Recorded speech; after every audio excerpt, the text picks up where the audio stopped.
Hello everyone, Richard Lewis here, and just continuing our coverage of the Phantom Lord story. For those that have somehow missed it, we managed to acquire, courtesy of a hacker, several logs that incriminated Phantom Lord as having done several nefarious, potentially illegal things during his time owning CSGOShuffle. We've also handed those logs out to several media outlets because with 1,800 plus messages, we want to make sure we don't miss anything. And we're going to cover as much as we can in videos on this website so everybody has all of the information that they need. Now, one of the interesting stories that came out of these logs that has just been reported on actually by PvP Live today, that's pvplive.net. We'll put links in the description, is that in the logs, they discuss very explicitly the owners of CSGOShuffle, which we now know is obviously Phantom Lord, Care, and Joris. They openly discuss a potential attempt by Vulcun to acquire the website CSGOShuffle. Now, we've got the logs in front of us here that basically correspond to that attempted deal. This was reported publicly by Dustin Steiner.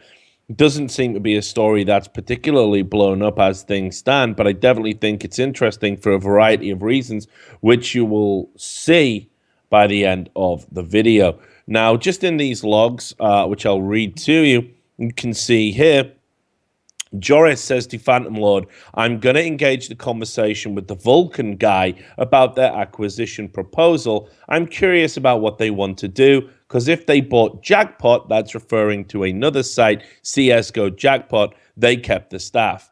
Yeah, be careful, very careful about revealing specifics, Phantom Lord says.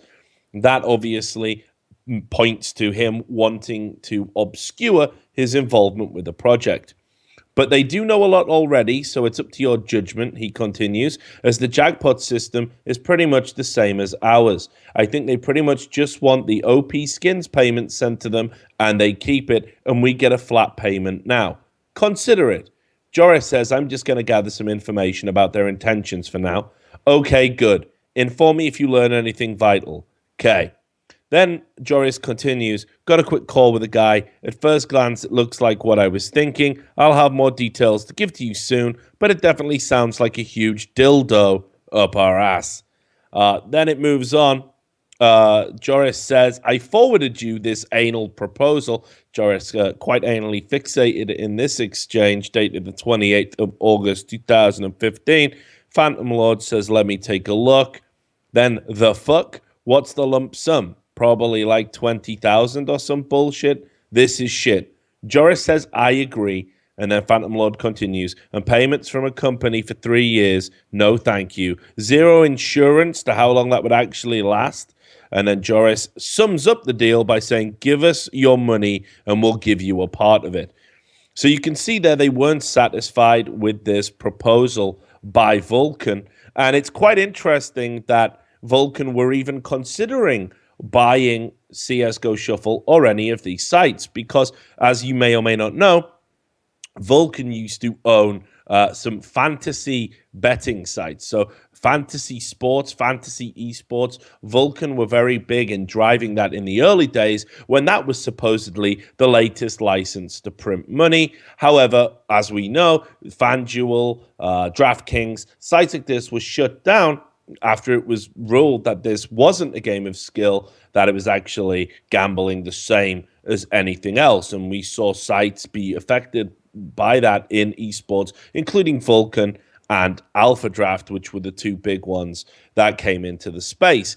Now, there's a report also on PvP Live saying Vulcun has ceased operations in Nevada as a precaution, which shows that Vulcun have wanted to operate within the parameters of the law in regards to fantasy sports betting. But what's interesting is this didn't stop them from looking into other unregulated areas of gambling after that realization. To me, and again, this is speculation on my part, it seems to me that if the fantasy aspect had been ruled to be illegal, you would assume that something that is much closer in approximation to the gambling experience would also be illegal. There's also a follow-up report on VentureBeat dated October the 19th, 2015, where there's a brief statement from one of the high-ranking members of Vulcun, where they talk about shutting down their operations again as a precaution and talking about the wider implications of what happened during the fantasy betting scandal. Now, I've known Vulcun for quite a while.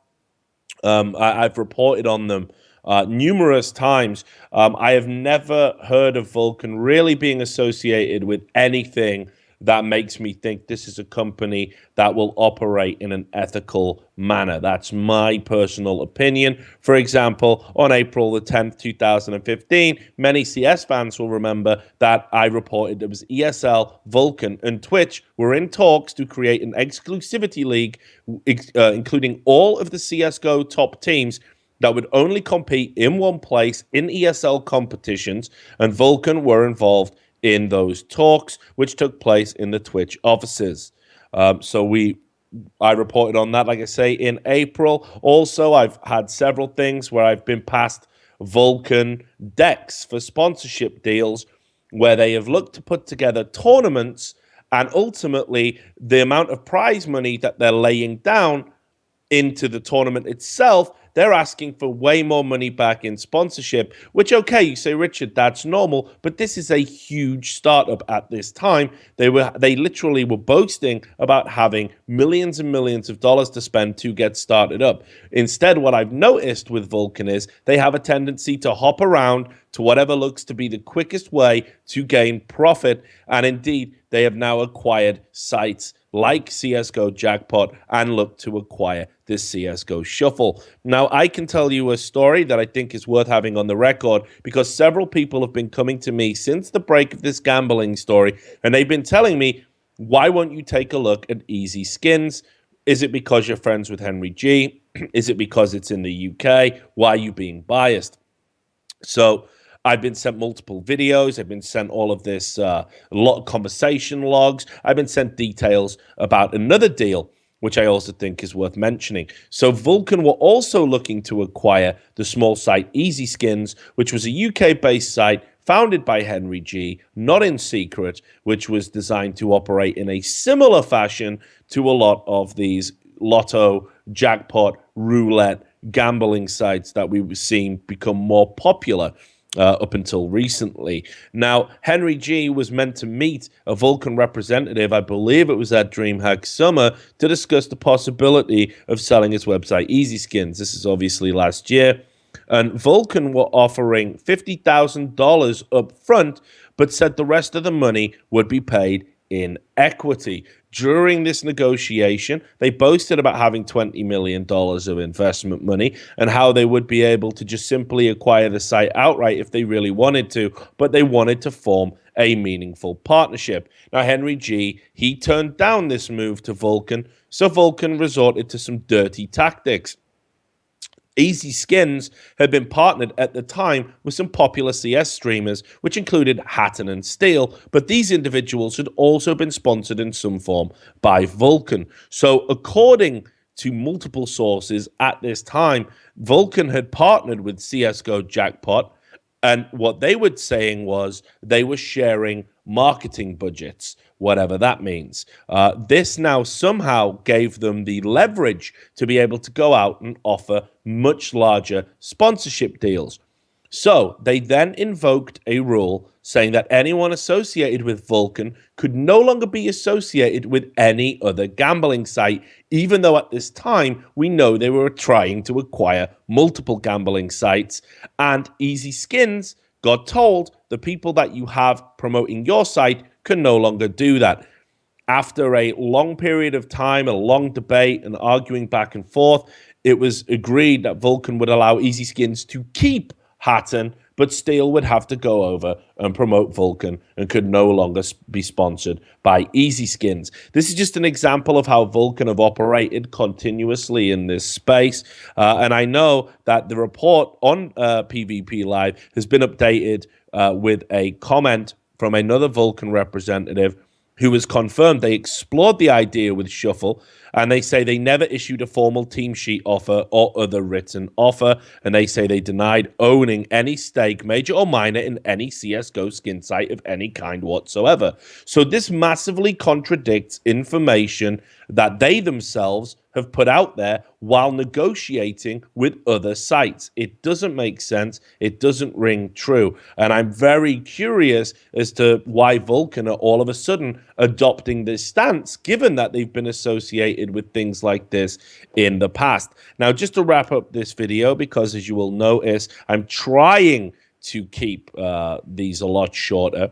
I just want to also put it on the record that Easy Skins, which was owned by Henry G, did not operate in any shady way. I've had multiple people contact me, people saying they have video proof. I have looked into this. There is absolutely nothing that I can see there.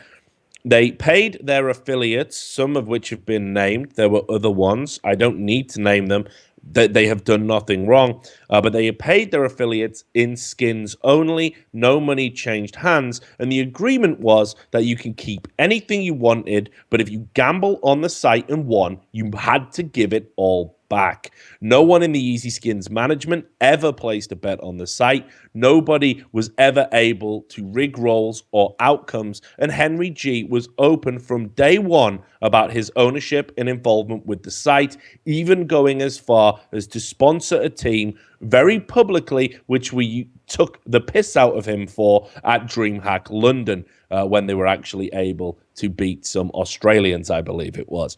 Now, when a letter from the British government was issued requesting that these types of businesses cease and desist in the UK, Easy Skins immediately complied. During their entire operation, they operated within the parameters outlined by law. They didn't make a massive profit. They didn't scam or defraud anybody. So I hope people are going to stop trying to bring everybody that took a punt on a gambling website into this scandal. Now, just on a final point, obviously Vulcun will probably end up seeing this video. They'll end up being upset. They'll want to clarify their position. I know that they monitor my work personally because I've even seen them use photographs of me in their sponsorship decks as a little in-joke while circulating them. So Vulcun are always welcome to come out and clarify their point. I'm very interested as to know what their involvement with CSGO Jackpot was, because I have it from multiple sources that there was a partnership there, including people from sites that they were in negotiations to buy, that they were saying we had CSGO Jackpot on board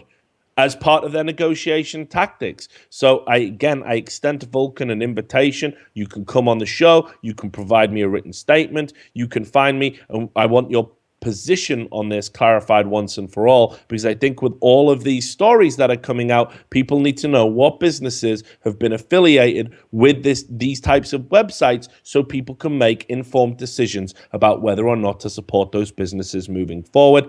That's the whole video. We'll be back with some updated logs, some updated stories from this Phantom Lord thing very soon. Thanks a lot for watching. We'll see you next time.